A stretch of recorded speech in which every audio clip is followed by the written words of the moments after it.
but many will not.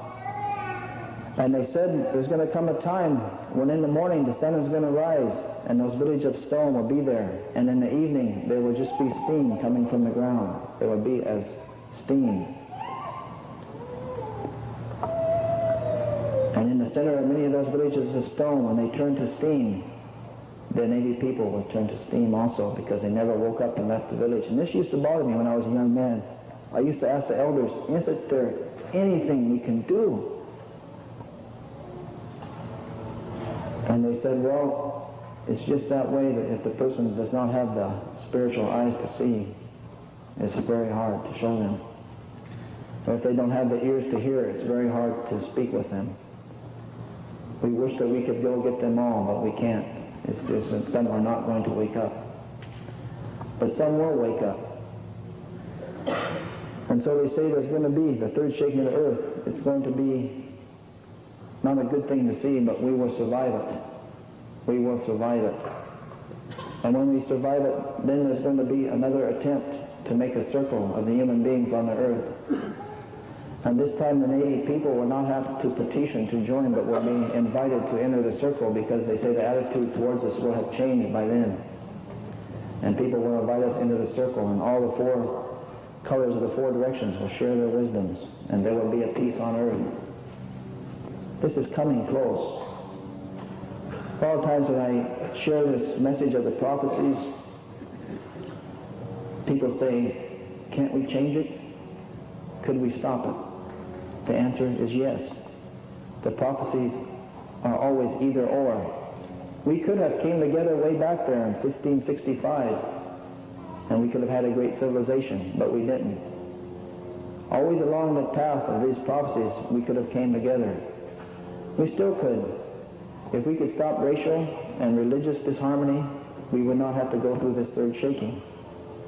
The elders say the chance of that is pretty slim. It seems to me like it's pretty slim too. But they say what we can do is we can cushion it. The word we use is cushion. We can cushion it. So it won't be quite as bad. How do we do this? We do this by sharing the teaching that will reunite us. The Hopis and their prophecies say there will be a religion that comes here. Maybe it will be true and bring unity, or maybe it will not bring unity. If it does not bring unity, a second religion will come. And the people of this religion are known in the Hopi language as the Baha-Ni, the people of Baha. Ni means people of. So I was looking for the people of Baha. I wondered who the people of Baha were. I was a Baha'i quite a while before somebody told me that Baha'i means people of Baha. I thought, oh my God. Well, I was looking for it all these years and I never even noticed it. And I found it. I was stubborn, didn't want to become a Baha'i, but my grandfather that passed away, he must have found out about it in the next realm, because he came back to me 4 times. Told me, hey, look at that again, look at that again. Look one more time. Baha, it means light or glory. Baha'i means followers of the light, or the people of Baha. We've been waiting for these people a long time. They say they will bring a teaching that will unite the earth. So we need to share this teaching. They say the fire will come from the north. So here we are in the circle in the north, talking about the Bahanis, the people of Baha, and the teachings of Baha'u'llah. When I heard about these, none of them made any sense. But now most of it has come to pass. Last night on the news they said the house in the sky will be put up in 1996. It was going to be put up sooner, but it's been postponed for 4 years. Maybe it'll be postponed again, but in not too long it's going to go up. The earth as we know it is going to change. Each of us carry, I believe, a sacred drop of light. In the Indian teachings, they say it takes 9 ancestors to agree before conception can occur. 9 ancestors of the husband or the wife have to come together in the spiritual realm and say, we will bring life before a woman can become pregnant. At that time, the soul is formed. I delivered my first daughter, and a man who, from the blood reserve, who went to South Dakota and was the first blood to pierce for, in 82 years, he came to my house by coincidence 4 days before my wife went into labor. Each night we had a ceremony.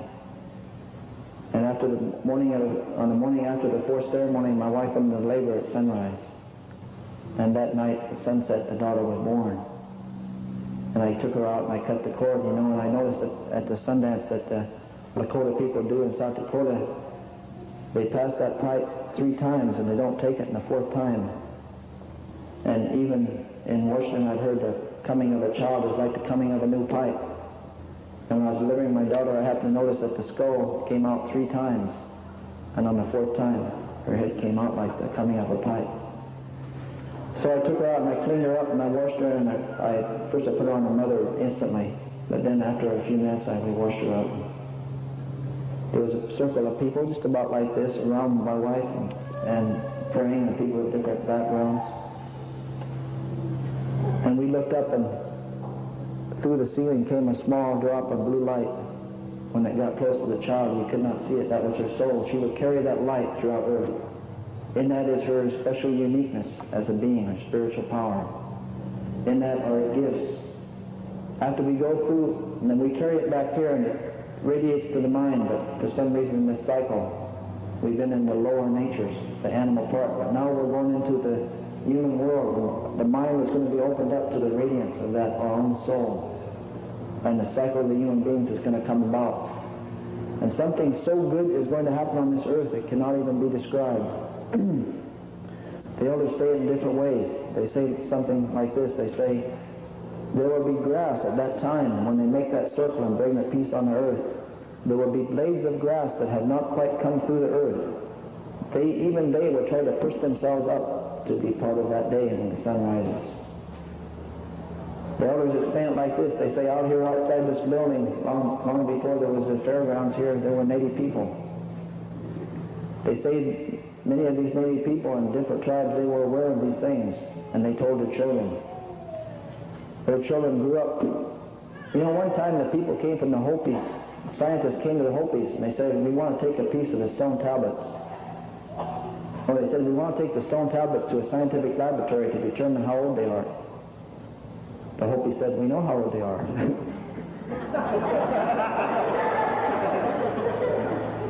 Well, the scientist says, we want to confirm it. Well, the Hopis let them take a little piece, and they did that, the carbon dating method. They found these tablets were at least 10,000 years old, maybe 50. So when I say thousands of years ago there were Native people that spoke of these things, that's exactly what I mean. They told their children. And thousands of years ago their children grew up and told their children. And then their children grew up and told their children.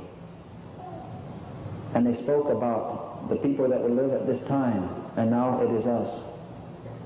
We are the ones they spoke of long ago. They say to be allowed to become into creation and live upon the earth at this time is a great honor.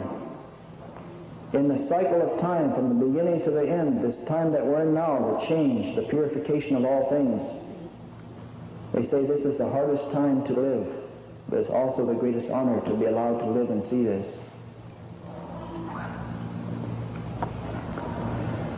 In the state of Washington in 1855, they signed treaties and made 22 Indian reservations. They wanted to do it before there was problems. They thought they were advanced at the time. They had learned from what had happened elsewhere. They made 22 Indian reservations, and the elders spoke in 1855, and they said, we're going to become weaker, and you're going to become stronger, and if you wish to break these treaties, you may do so. They said that, but there's going to come a time when the earth itself will rise up and purify itself, and this will be announced. It will be announced by the speaking of one of 16 great ones on the west coast of this land. And when the first of the 16 great ones speaks, the purification will have begun. It was a little over 5 years ago when Mount St. Helens, one of the 16 great volcanoes on the west coast of this land, spoke. The Seattle Times did a special interest story. They went over to Watson Totus and Woodrow Bill